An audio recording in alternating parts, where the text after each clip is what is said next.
4:03. Thank you. Welcome everybody to the Selectmen's board meeting today in Jackson, February 25th, 2016. First on the docket is to amend and approve the minutes from February 11th. So I'll take a motion to do so. So moved. I guess I will second that in Bob's absence. Any discussion on this? Anybody have any comments? I'll say yes. All those in favor? Aye. Aye.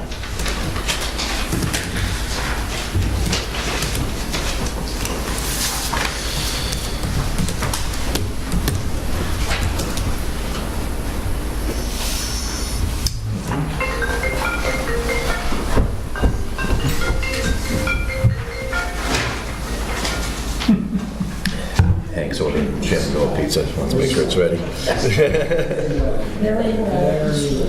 All right, second on the docket is to approve the non-public meetings for sealing, I guess, for RSA 91A32C.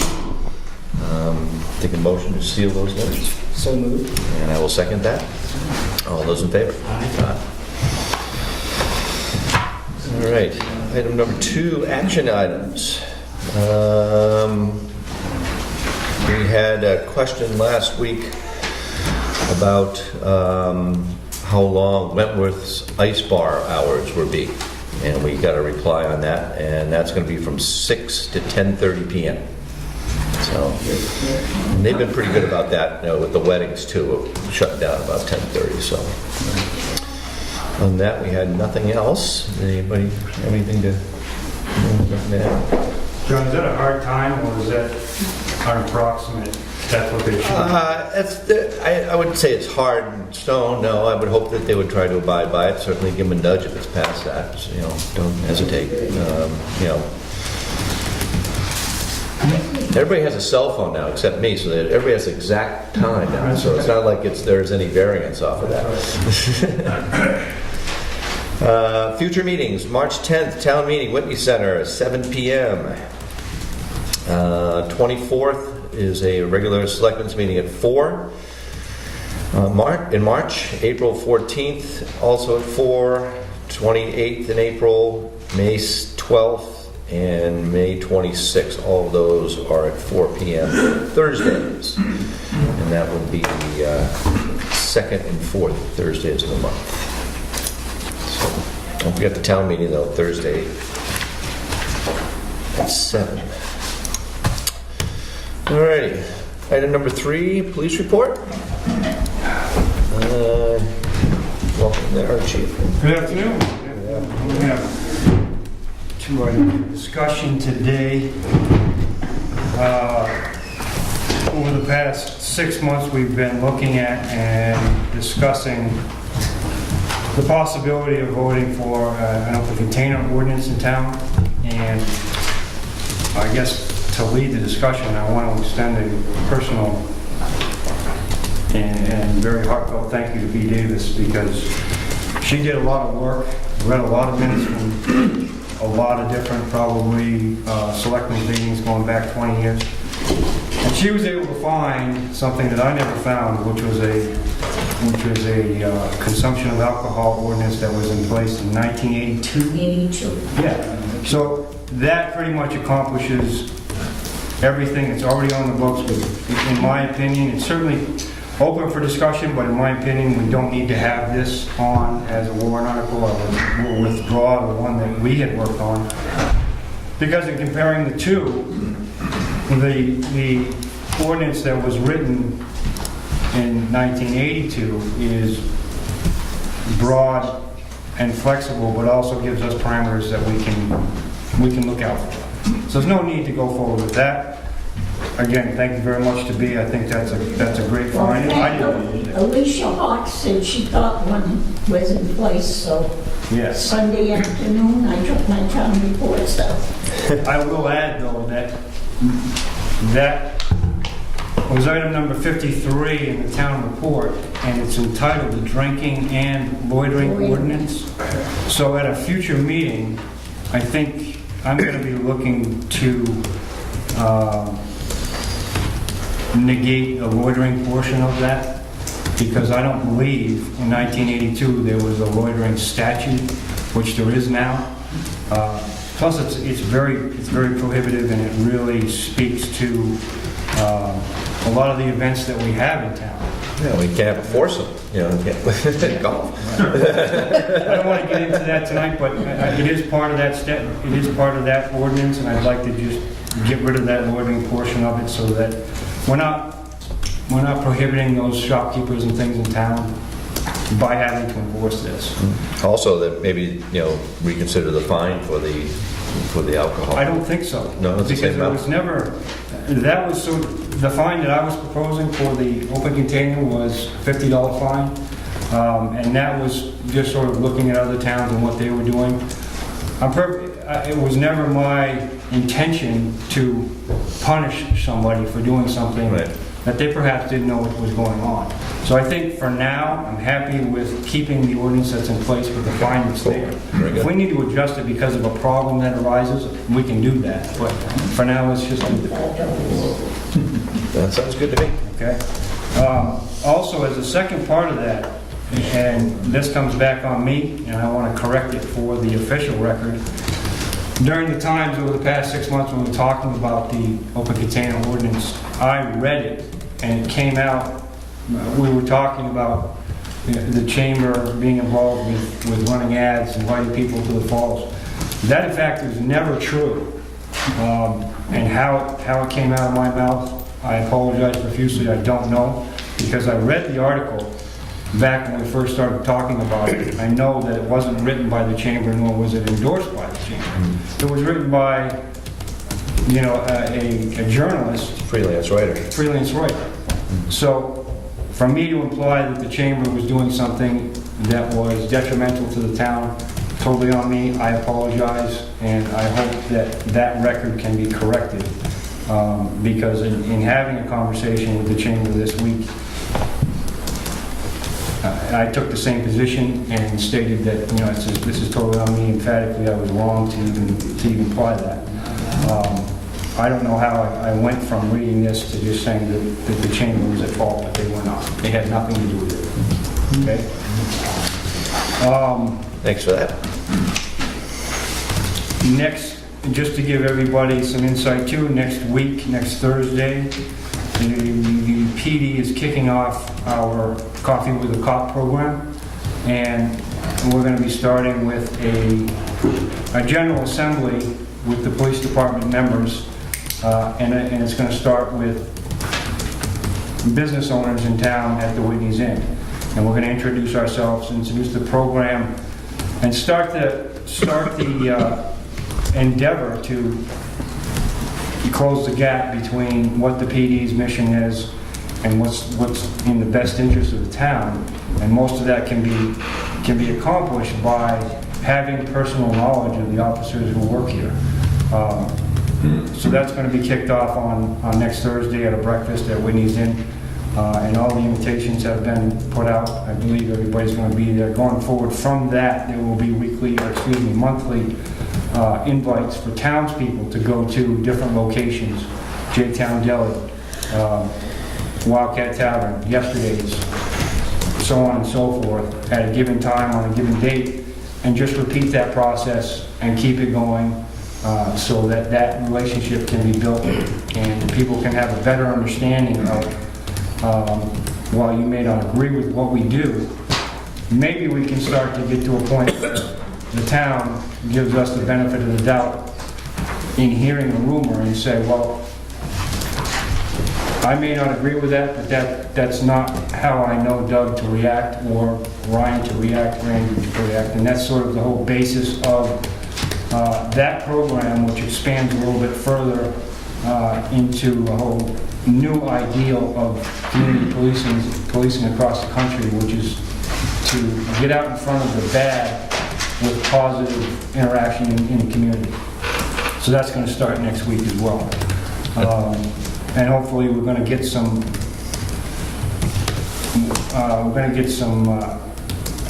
exposure by inviting some of the folks from the Colony side. Awesome. I think it's a great idea. Okay. So again, emphatically, I apologize for bringing the Chamber of Commerce into our discussion. They were never a part of this. And I guess going forward, the best thing to do, what I've recommended to Bob, and I think all the selectmen have heard, that the warrant article for the open container conversation has been taken off of the list of things to discuss at the town meeting, so that's if the one that's already in place needs discussion, if it needs to be revamped, as it were, then that can be accomplished at a selectmen's meeting, and we can go forward that way.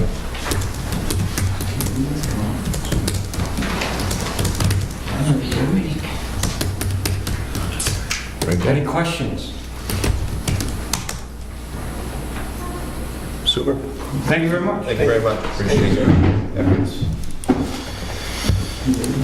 Moving on to item number 4, public comments. First round, Larry?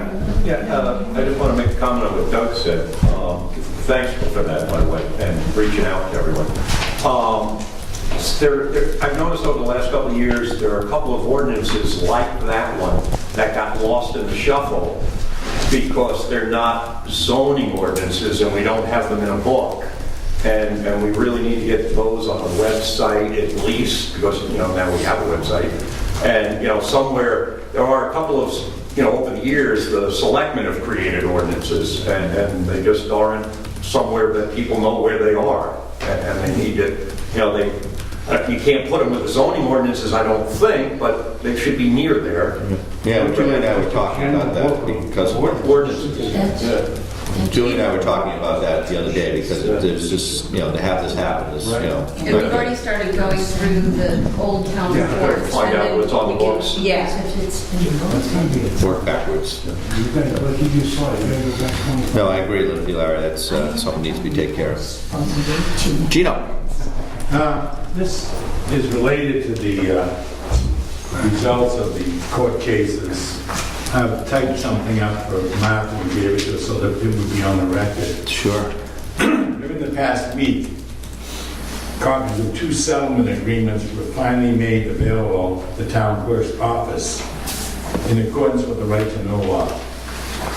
One complaint was made by Diane Falsey, former town administrator, filed in court against the town of Jackson and Jerry Dockley IV in his position as a selectman. The second complaint was made by Ella Cressy, former assistant town administrator via the town of Jackson. Ella Cressy received $55,000 in the settlement. It was filed and affirmed to on December 19th, 2014. It took more than a year before the information was made available for public viewing, and only after requests were made to the selectmen on separate occasions pursuant to the right to know law. The settlement of Diane Falsey's case was filed and affirmed to on January 22nd of this year. The total amount of Diane's settlement was $180,000. The larger portion, $130,000, was paid by the town's insurance carrier. Of particular interest was that the town of Jackson agreed to pay her directly $36,000 for her economic loss, plus $14,000 for non-economic loss. This portion of the settlement was not covered by insurance, and I say this apparently due to the method of discharge by the selectmen. I want to make it clear that the incidents that took place, which caused these suits to be filed, all happened before Bill Lockhart became a selectman. Obviously, the dismissal of 2 fine employees, Diane Falsey and Ella Cressy, with the resulting legal settlement would indicate that civility was more than lacking in that selectman's office. One glaring legal issue in the Ella Cressy case is that the town did not place the release in the town clerk's office to be made available for public viewing for 14 months, which is in violation of the right to know law.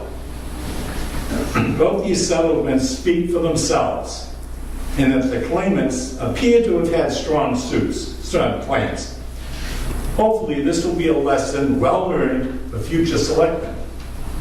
While I realize that the board cannot and should not comment on the specifics of these cases, In a spirit of renewed civility and healing, the Selectmen, at the very least, should apologize to the taxpayers at town meeting for their failure to comply with law. At the same time, it would be really heartwarming to hear some nice words from the select board about the two fine women who many Jackson residents felt served our town ably and honorably as administrators Diane Falsey and Elsa Cressy did. I thank you for the time. Thank you. And I press that type copy to be placed in the record for the future. Sure, thank you, Gene. Thank you very much. Anybody else?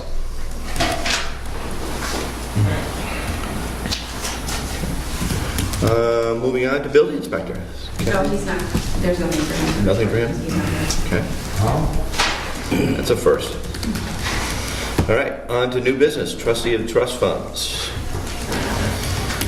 Let's see, Board of Selectmen are requesting the following withdrawals: $3,787.48 from the town office equipment maintenance expendable trust fund 0047, and $45.97 from the town office equipment maintenance expendable trust fund, also 0047. So that's on the docket here. Do you care to make a motion? So moved. Just make sure you say the invoice. I'm sorry? And dates on there. I'm sorry? You need to just say the invoice numbers and dates. The invoice numbers. Dell invoices, pound XJW965TW9, dated 1/22/16.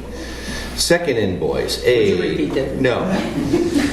AJW63WCM7, dated 1/8/16, and invoice XJW6FN6D4, dated 1/11/16. Staples orders, pound 973472170, dated February 2nd, 2016. So moved. I will second that. Any discussion? No, I won't repeat those. All those in favor? Aye. You did that intentionally. I really didn't have to read that. The trustees won't accept it unless it has that in the minutes. That's all right. It's okay. It's all right. You're asking a dyslexic person to read numbers like that, okay? That's tough. And what did you do publicly? I'm not good with the letters, so my letters will screw me up. All right. Report of cut. Let's see. We have on this one. There's actually nothing due on this, but I went through the full process. So you guys can go ahead and sign it anyway, but it's a bill due of $0.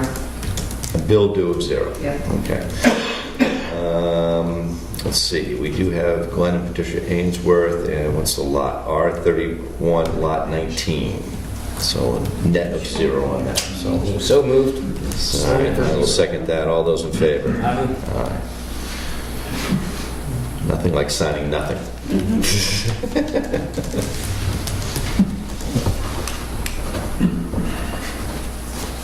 Registry of Deeds, internet policy. They're moving to get everything online, so they're not going to be sending us paper copies anymore.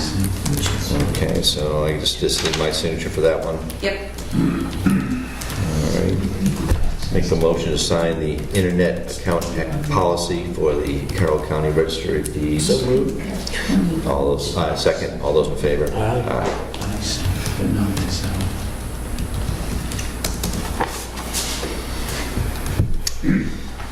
Item D, interim bridge inspection updates. What we got here? Our bridge inspectors have indicated the bridge is in compliance with the no action be needed to take by time. Okay. So, this is the Valley Crossroad Bridge over the Wildcat Brook. Says our bridge inspectors have indicated the bridge listed above is in compliance with the DOT's recommendations. Therefore, no action needs to be taken by the town. Please call if there are any. So it's just an FYI? Yep. Okay, cool. That's nice. Just not the walkway. Don't drive on the walkway. All right. Item E, NCC representative request. This was, we had Bob Stevenson was former rep, does not, or is not willing to continue. So we need a nomination for that. We have to put this out in e-news to see. Okay. Okay. Thank Bob Stevenson for doing that for the time he did. Those meetings are often pretty far south and not fun to attend, I'm sure. All right, so item F, planning board notice. The town is a butter. All right. This is a information to preliminary design. Tax map parcel numbers are R14 Lot 5, Old Jackson Village Inn, 97 Dinsmore Road. Applicant is seeking to condo minimize a subdivision. So we're just notified on that in case you want to go to that, which I'm going to attend anyways. You are? It's part of the planning board thing, so we get notice and things like that. All right, old business. Any old business? Anybody have anything burning in their heart? Bob? Yeah, Bill said we're going to buy another truck for the town to go back and forth to Conway. I think it'd be a lot cheaper to buy a small car and run that plow truck back and forth to Conway every day. I was thinking, how about the old cruiser? Since we're going to get rid of that anyway. It's a hell of a lot cheaper than, you're putting on about 150 miles a week on that plow truck, which is a shame because it's not getting treated the best. And I thought that would be a nice solution to that. Yeah, except that that impacts the cruising capital reserve fund. Well, when we sell that, doesn't it go back to the general fund? It doesn't go into capital reserve It fund? does now, but there's a new warrant that would put it back into the cruising capital reserve. But that would just... But you could amend that at the time. Save the price. Yeah, we say, we just have something, so we've already paid for it, we already own it, run into the ground. Yep, you could just amend that. Yeah. Well, something to think about. What do you think? The warrant Thought of that? instead of saying 45 I said over my dead body, I'd buy it, so I'm not going to kill myself. I'm not. Well, you're not buying it, we already own it. That's what I'm saying, we already own it. To be twisted somehow to get me to prove it. And again, the only thing would, you lose the potential revenue of a second sale, that's all. But, They used to. Bob makes a point of driving the truck back and forth. That's something we want to do. Mileage is the same as that on the pickup, but the cruiser may be different. I understand it's a truck, but, okay. But we can discuss that, put that on there. Okay. Action items for discussion. Okay. Anything else? Thank you, Bob. B. The one to drive the big plow trucks, not the one Pat's driving, the other trucks. Do you not have to have a CDL license? I don't I know. thought it was a state law, but maybe not anymore. It is a state law. For which truck now? The two big plow trucks. The big ones. Going by weight, you have to have a CDL license to drive them, I believe. Okay. The big ones.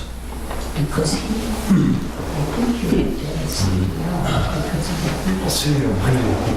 Based on that comment, I don't know, but would that apply to fire trucks? CDLB. If we're going to apply it, I don't know. Well, I would imagine it applies to fire trucks, those are bigger. Yes, that's what I meant. Yeah, that's a good It's a point. good question. I don't know the fireman. Fire trucks. We'll find out. Good question. Fire vehicles are, Yeah, but I not don't think, municipal vehicles. Anything else from anybody on that old business we can work on? They want to stay rules and state don't approve of that. Gino? Just another thought on that automobile thing for one of the town employees. As town employees get further and further away, for jobs, you get in a situation, somebody could be over in, Brunswick somewhere. Right. I want you, I think, seriously, you gotta really look at that saying, anyone that works for the town who lives outside of town should bring their own vehicle to town. Otherwise, you're getting further and further, there's nobody here that's going to work for the town, probably. And so you got 30, 40 miles each way a day, someone who's down in Tamworth somewhere. You know, it can get very expensive. And something to think of, accidents, insurance-wise. Pretty sure you have to have a CDL for telling me what's over. Yeah, I agree with that, Gino. I think, certainly with an emergency vehicle, something like that where somebody is in, ambulance crew, that type of thing, it might be a slightly different case because you wouldn't want to go right by the accident when you're right there, Certain members of town crews and things like that probably don't need to have the ability to come here in an emergency, therefore they would need their own Going back vehicle. to the vehicle, the fire department uses that, the little pickup truck. The original theory behind that was that the truck would be utilized for meetings for the fire crews when they had to go to Concord or somewhere for the test and stuff like that. It wasn't generally meant to be an all-around vehicle to use out of town and stuff like that. That was the original discussions about 8 years ago. Thank you. Anything else? All right, can move on to public comments, which is probably what we were just doing anyways, but let's make it official. I have a public comment, and nobody else does. Go ahead. Following up on the apologies as the Chief Jetty, is I'm here to apologize to the town and any individual who is upset about my service. I was in the post office buying stamps, and I was approached by a person who was so upset they were shaking. They couldn't even hold their hands still. And they were saying what a poor service I've done and how I've harmed the town in my service here and volunteer service to Jackson. So I don't think anybody should be that angry. It's one of the most angry people I've seen. And I don't want anybody to be that angry because of my service to this town. So I apologize to anybody who is that angry about what I do. And I'm really very sorry, sincerely sorry that happened. Thank you. It happens all the time. You get over it. If you're a public figure. But at least they didn't cut your brake line. So I feel fortunate. It is meant to be in good spirit. I mean, I think, we're doing this the best we can. We're not trying to, make this worse. Obviously, we're not here to do that. It may seem it like sometimes, but it is something we're trying to do our best, and certainly we'd like to at least be respected for it. We certainly don't want people angry at us. But anybody else with public comments? Just keep waving with all the fingers. Very good. All right, I guess we got a non-public session coming up, so I'll take a motion to go into non-public session due to RSA 91-3A-2C. Matters which discussed in public could likely adversely affect the reputation of the person, of the board member. So Second. All those in favor? Thank you all. thank you.